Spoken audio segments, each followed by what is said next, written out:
Haroldo Sánchez, sin reservas.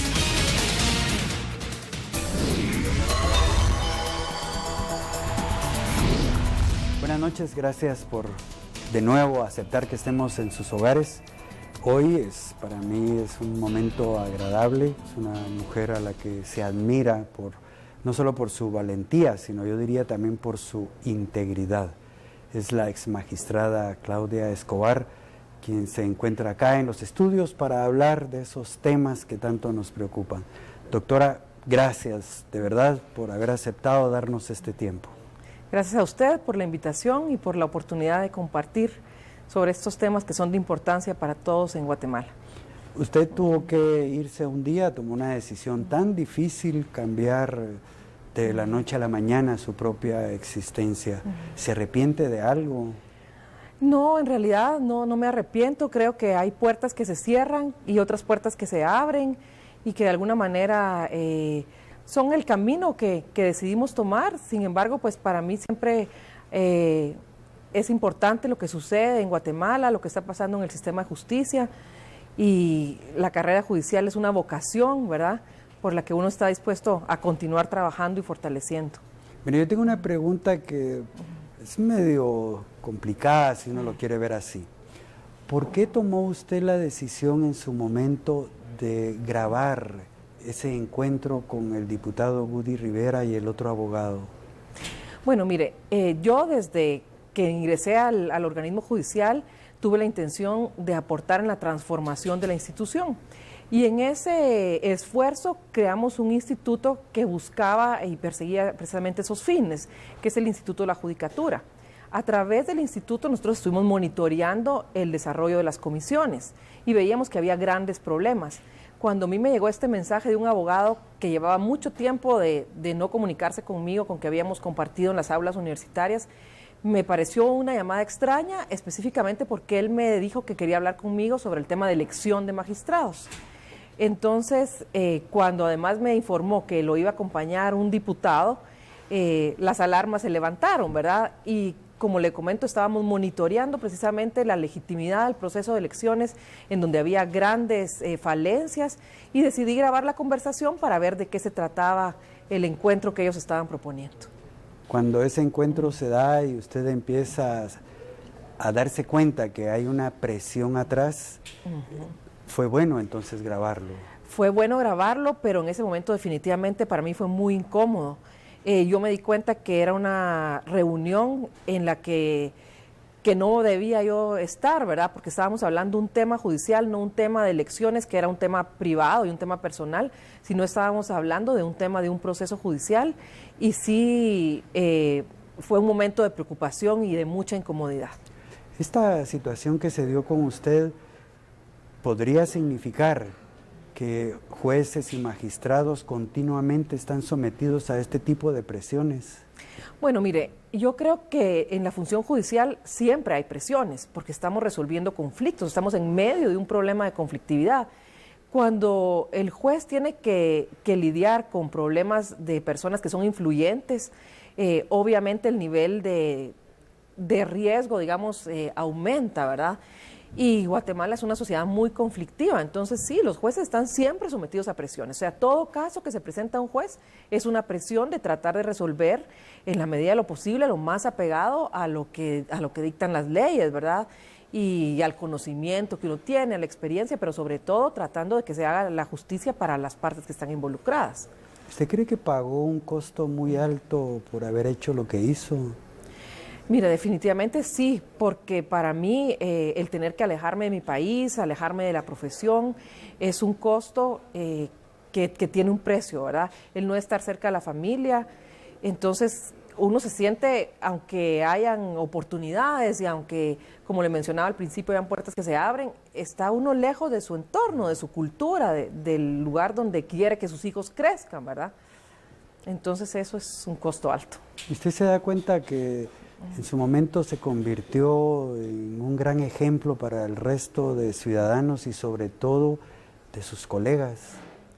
Bueno, mire, cuando veo para atrás que han pasado 2 años y hemos visto los acontecimientos que se han desarrollado en la Corte, creo que fue una una voz que se necesitaba levantar y que necesitábamos llamar la atención sobre los problemas que había en los nombramientos de los jueces. Ahora que recientemente pues el juez Carlos Ruano hizo una grabación, creo que fue importante que en ese momento se hiciera la denuncia, ¿verdad? ¿Sabe qué es lo que a mí me preocupa en su caso y en el del juez Ruano? Que se tengan que ir del país. Sí, la verdad es que es lamentable que esto suceda. O sea, si Guatemala tuviera una cultura distinta, menos violenta, donde hubieran menos represalias y uno pudiera continuar haciendo su labor, lo ideal sería que estuviéramos ejerciendo nuestra profesión, ¿verdad?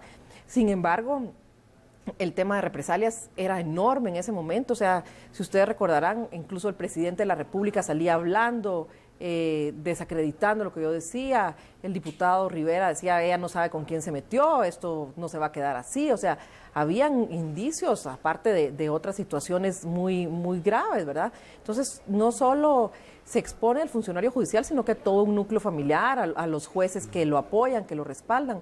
Muchos de los jueces que en ese momento respaldaron esa denuncia que yo hice fueron perseguidos a nivel administrativo y hubo represalias en contra de ellos, tratando de alejarlos de sus judicaturas, ¿verdad? Y mandarlos a otras áreas de mucho más riesgo.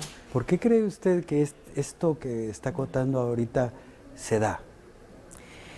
Porque no existen las garantías de suficiente independencia judicial. Creo que ese es un tema que hay que trabajar. Creo que existe una propuesta en el Congreso de una reforma constitucional que es impostergable. Si nosotros no apoyamos esta reforma, que puede tener algunas debilidades el proyecto y que se pueden, digamos, mejorar, no hay duda. No hay además un sistema perfecto. Siempre van a haber cuestiones que se pueden mejorar. Sin embargo, la reforma es indispensable para que los jueces tengan mayor independencia y que puedan ser, digamos, los garantes de los derechos de todos los guatemaltecos, porque la función judicial es lo que permite que un ciudadano tenga una garantía de que sus derechos van a ser respetados. ¿Usted cree que todos estos acontecimientos de las últimas semanas van a ayudar a la aplicación de la justicia o por el contrario estamos viendo que esto no cambia?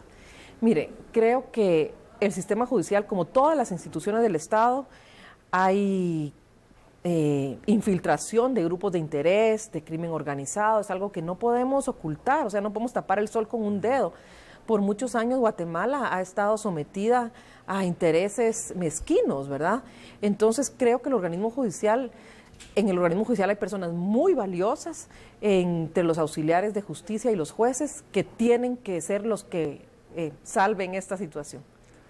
Bueno, está usted escuchando a la doctora Claudia Escobar, quien hace 2 años tomó esa, para mí, valiente decisión de grabar a un diputado que hoy está en la cárcel, tiene ya una condena por haber tratado de influir en una magistrada, y como que eso ha sido ya una costumbre. Los jueces realmente, a veces, todas este tipo de presiones que no se hacen públicos, pero que los viven con amenazas de muerte, con entrega de dinero, incluso hasta amenazas a las propias familias cuando tienen que fallar. O sea, no es fácil ser juez, de verdad. En este país todavía tenemos que recorrer mucho camino para que el juez realmente se sienta con mucha libertad y no influenciado por otros poderes. Vamos a ir a un corte comercial y regresamos con ustedes en un momento. Miércoles pasado se dio toda esta situación con la captura de la magistrada Stalin, que viene a provocar todas estas situaciones de escándalo que no ayudan en nada a los procesos que Guatemala necesita tener. Doctora, al margen de que sea la señora Blanca Stalin, al margen de eso, ¿qué deberíamos de hacer para que la Corte Suprema de Justicia realmente represente los intereses que este país necesita para sanear ese organismo? Bueno, mire, yo creo que es esencial que los magistrados de la Corte Suprema sean electos en base realmente a sus capacidades, a su idoneidad, a su honorabilidad y a sus competencias. Y eso es algo que no ha sucedido, que era, digamos, la petición que se hizo en su momento hace 2 años y que continúa estando pendiente, y para eso es necesario transformar la Constitución. Tenemos que crear un órgano que sea capaz de evaluar realmente a los profesionales más destacados del derecho, aquellas personas que realmente estén dispuestas a trabajar por la justicia. Creo que fortalecer la carrera judicial es una tarea pendiente de Guatemala y que va a ser una herramienta muy valiosa para poder mejorar, digamos, el sistema judicial. Para llegar a ser juez o magistrado, ¿cuál es el tiempo que se requiere para alcanzar esos atributos de ser juez? Pues mire, de acuerdo a la ley de la carrera judicial, uno tiene que pasar un curso previo, tiene que aplicar para ser juez, tiene que ser evaluado y demostrar que tiene las competencias necesarias para poder ejercer esa función. Porque puede ser que tenga los conocimientos, pero no tenga la personalidad o no tenga, digamos, la idoneidad, ¿verdad?, para el cargo, que haya conflictos de intereses que no le permiten ejercer. Sin embargo, de acuerdo a la ley de la carrera judicial, pues hay un parámetro para evaluar quiénes son las personas idóneas. La primera ley de la carrera judicial entró en vigencia a principios del siglo, en 1999, creo que fue en el año 2000 cuando se empezó a implementar. Ya esa ley, digamos, fue derogada y existe una nueva ley que entró en vigencia en el año pasado, en noviembre del año pasado, y creo que es positiva, pero de esa manera que se eligen los jueces, tendrían que ser electos todos los demás funcionarios. El tema es que la carrera judicial solamente tiene ahorita 2 niveles, que son los jueces de paz y los jueces de instancia, mientras que los magistrados son electos en base a un proceso distinto que son las comisiones de postulación, y que finalmente es el Congreso de la República el que tiene la decisión final, ¿verdad? Para ser una persona honesta e íntegra se necesita carácter, principios, una vida, digo yo, con compromiso con el país. Y esto no se enseña en las universidades, en las aulas, porque al final uno tiene que tomar decisiones en los momentos más indicados. Usted, en base a su propia experiencia, ¿qué le puede decir a esos estudiantes que hoy están aspirando algún día a ocupar cargos de esta naturaleza? Sí, mire, yo les diría que tienen que actuar en base a sus principios, que los principios tienen que ser lo que rijan todas las actividades de su vida, en lo privado y en lo público. Yo creo que los estudiantes y los jóvenes que estudian Derecho deben de motivarse por la función pública.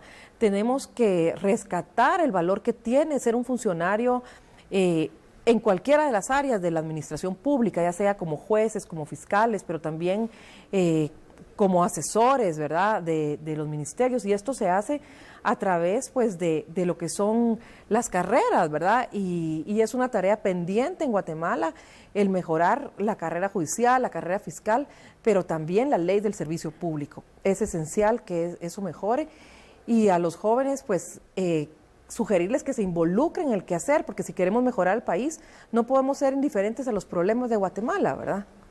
La Corte Suprema de Justicia, han habido grandes personajes ahí que le han aportado al país. ¿Dónde perdimos parte del rumbo?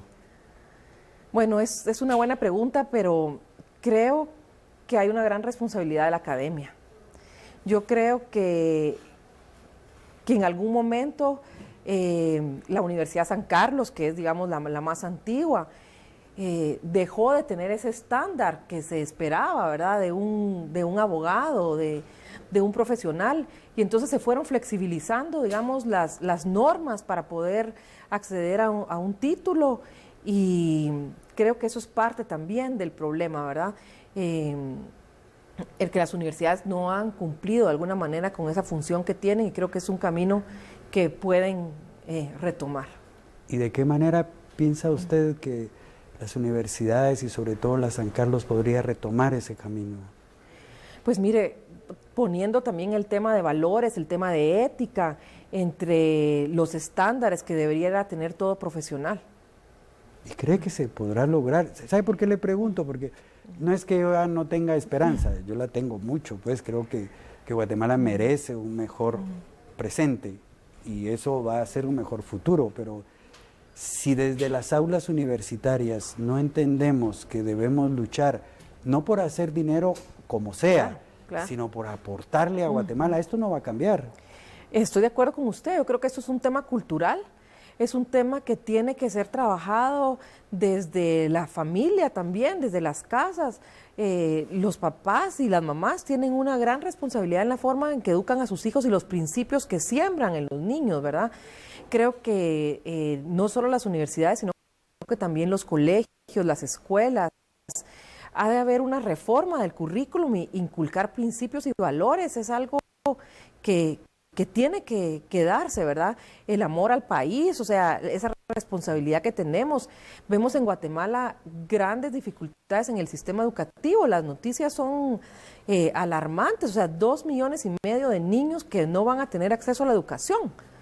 Entonces, si nosotros no le damos valor a eso desde que se están formando, ¿cómo podemos esperar que haya ciudadanos responsables luego a cargo de las instituciones públicas, verdad? Doctora, usted tiene 2 años de estar afuera, usted sigue preparándose, sigue cultivándose como mujer, como profesional, como madre. ¿Cómo ve Guatemala desde fuera? Con mucha preocupación. Realmente veo Guatemala con la preocupación de que hay sectores importantes que no son capaces de sentarse en una misma mesa a dialogar.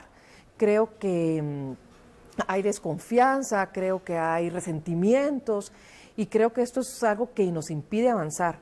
Yo realmente soy optimista, creo que podemos dar un cambio, que podemos dar un giro.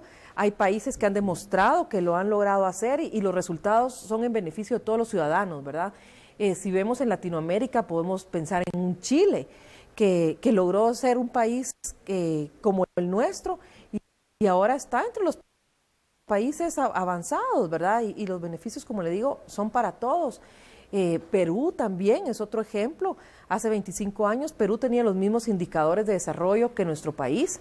Sin embargo, en un momento crítico que fue cuando el presidente Fujimori y un señor Montesinos, que podríamos asimilar a Woody Rivera, ¿verdad?, en el Congreso, se descubrió los temas de corrupción. Los jueces fueron capaces de rescatar la credibilidad en la justicia. Miren, lo lindo de hablar con personas como la doctora Escobar es precisamente eso, que viene a darnos esa esperanza de que podemos cambiar. O sea, yo sigo insistiendo de que sí existe esa esperanza de que realmente Guatemala sea el país que todos merecemos, pero no vamos a pretender que los demás cambien cuando nosotros no asumimos el compromiso de ese cambio que se requiere. ¿Qué significa eso? Que así como criticamos a los corruptos, bueno, no lo seamos nosotros. Así como exigimos que la impunidad termine, entonces también estemos dispuestos primero a no transgredir la ley. Y si ocurre algo en el tráfico o donde estemos, tampoco busquemos entonces pagar para que nuestra situación mejore, porque entonces seguimos siendo igual que aquellos a quienes criticamos. Vamos a hacer el último enlace comercial y vamos a regresar con la doctora Escobar. Gracias por tener esa paciencia de estar allí.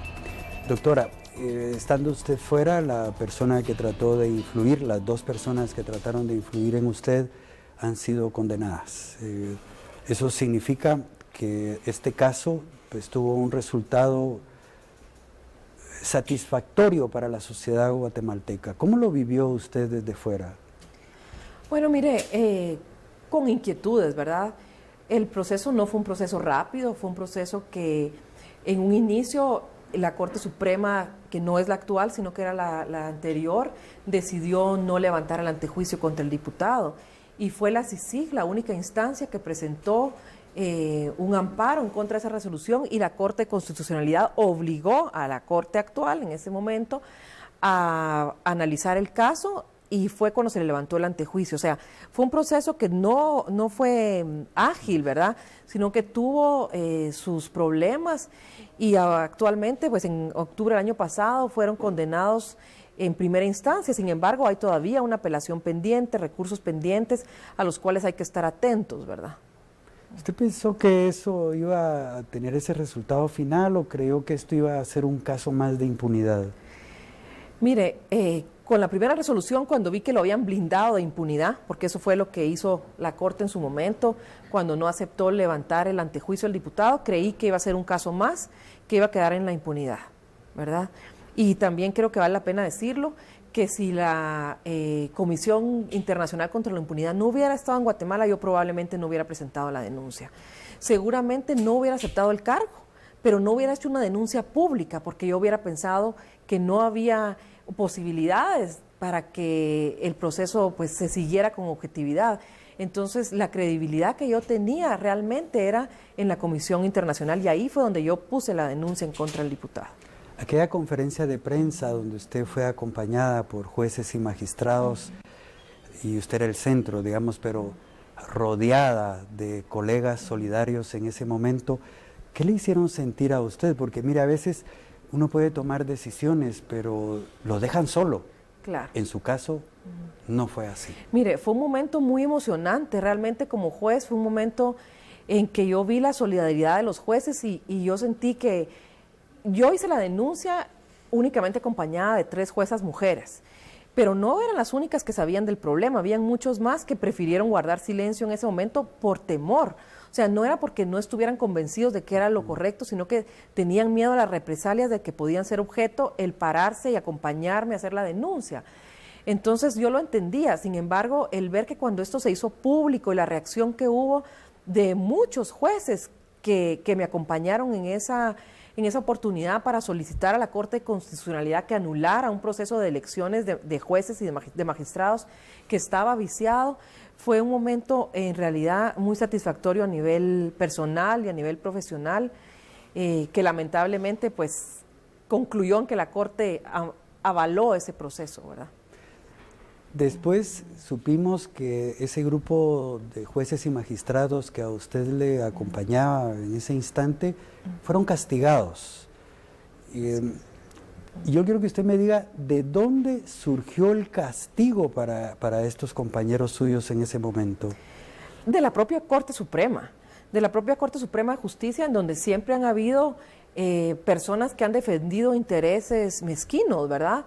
Entonces, al día siguiente de que nos reunimos, empezaron a visitar a los jueces que habían estado acompañándonos, a hacerles advertencias que si continuaban en esta línea iban a tener consecuencias en su trabajo, la supervisión de tribunales levantando actas, y posteriormente cuando la nueva Corte tomó posesión, algunos jueces, como le digo, hubo intentos de retirarlos del país. Hay jueces que siguen siendo perseguidos, que la supervisión continúa en casos para tratar de sancionarlos, o en la evaluación, ¿verdad? También cuando los evalúan mal, porque quienes tienen, digamos, algún elemento también importante en la evaluación son los propios magistrados de apelaciones que fueron nombrados dentro de este proceso, ¿verdad? Y saben quiénes son los jueces porque hay documentación de qué jueces fueron los que levantaron y alzaron su voz, ¿verdad?, en ese momento. Siempre se habla de la independencia de poderes, del judicial, del ejecutivo, del legislativo, pero esto que ocurrió en ese momento y que sigue ocurriendo en otros casos, solo demuestra que esa injerencia sigue presente, porque aquí no era en contra de otros jueces, o en contra de otros magistrados, era en contra de un diputado. Y se cedió este tipo de represalia es precisamente porque se pretendió apoyar a un diputado del Partido Patriota, del peor gobierno que ha tenido este país. ¿Hay injerencia entonces? Claro, hay injerencia, pero recordemos que la injerencia puede ser externa e interna. Y en este caso, yo creo que el caso iba más allá del diputado, porque el reclamo era en contra de una elección que había nombrado funcionarios y que no eran los idóneos, ¿verdad? Que no tenían la capacidad para poder ejercer esa función, que tenían además vínculos directos con el Partido Patriota, con grupos de interés, y digámoslo también, con el crimen organizado, ¿verdad? Entonces hay magistrados actualmente nombrados que obedecen a esos intereses y que hemos estado viendo, pues, investigaciones, tal vez resaltan los 3 magistrados que actualmente se encuentran sujetos a proceso penal, como son Blanca Stalin, Vladimir Aguilar y el licenciado Charchal, ¿verdad? O sea, de una corte de 13 ya hay 3 sujetos a proceso. Entonces vemos que era un reclamo válido, era un reclamo legítimo, y lo que pretendían era callar a esos jueces que se estaban levantando y que estaban diciendo, esto no puede ser. O sea, los que tienen que ser nombrados magistrados son los que tienen la experiencia. Por ejemplo, vemos al juez Gálvez. El juez Gálvez participó en esa elección y a quienes eligieron. O sea, él después de 20 años de ejercicio profesional no tuvo la oportunidad de ser nombrado magistrado. ¿Verdad? ¿Sabe qué es lo más importante al final? Y usted ya lo hizo ver, CICIG. Si esta institución no estuviera en Guatemala, todos estos casos como el suyo y otros más estarían siendo como algo normal y nadie va a la cárcel, nadie es juzgado.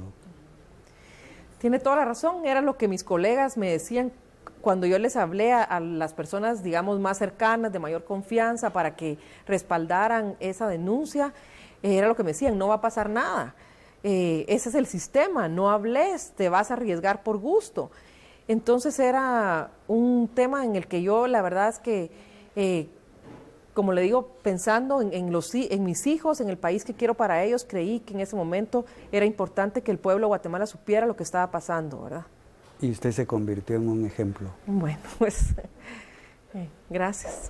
Sí, se lo digo porque a veces uno, sobre todo en una sociedad tan machista como la nuestra, ¿no? Yo planteo el caso de madres. La madre siempre va a defender a su hijo con todo lo que tiene y aún al peor pillo la madre lo va a defender. Son estos casos que hemos visto como el de la señora Ofelia, como el de Stalin, que al final no son buenos ejemplos, pero que se dan. Lo más importante es que esta Guatemala no es la misma de hace 10 o 20 años. Definitivamente han habido cambios sustanciales que tenemos que seguir empujando, ¿verdad? Creo que no podemos perder la oportunidad de una reforma constitucional. Creo que es importante que los grupos y los sectores que quieren una mejor Guatemala logren ponerse de acuerdo, logren que esa reforma sea una sombría que abarque a toda la población guatemalteca para que llegue la justicia a todos, ¿verdad? Y no sea exclusiva de los que tienen acceso a un buen abogado y que la pueden pagar. La justicia tiene que ser algo de acceso a todos los ciudadanos de Guatemala. Doctora, le agradezco mucho haber estado acá en este espacio y deseo que su vida siga siendo lo mejor para usted y su familia. Entiendo perfectamente los sentimientos de aquellos que en un momento de su vida deciden el exilio como una forma de salvarse. No es fácil. Vivir fuera de Guatemala de esa manera es como que arranquen una planta y la traten de trasplantar a otro terreno. Pero le deseo lo mejor a usted. Oye. Muchas gracias, le agradezco mucho a Haroldo por esta oportunidad. Bueno, a ustedes en casa les voy a contar una infidencia. Esta entrevista que usted está viendo en este momento está saliendo al aire cuando ella ya no está en Guatemala. Las razones son múltiples, pero sobre todo hay que proteger la vida de la gente más valiosa que este país ha parido.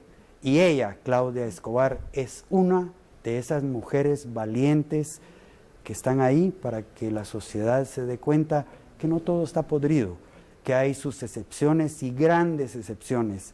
Lo que ocurre muchas veces es que las mejores personas no hacen tanta bulla y los medios somos los responsables de darle espacio a los pillos y les ponemos todo para que pareciera que los malos son más. Les deseo una feliz noche y nos vemos mañana. Que estén muy bien.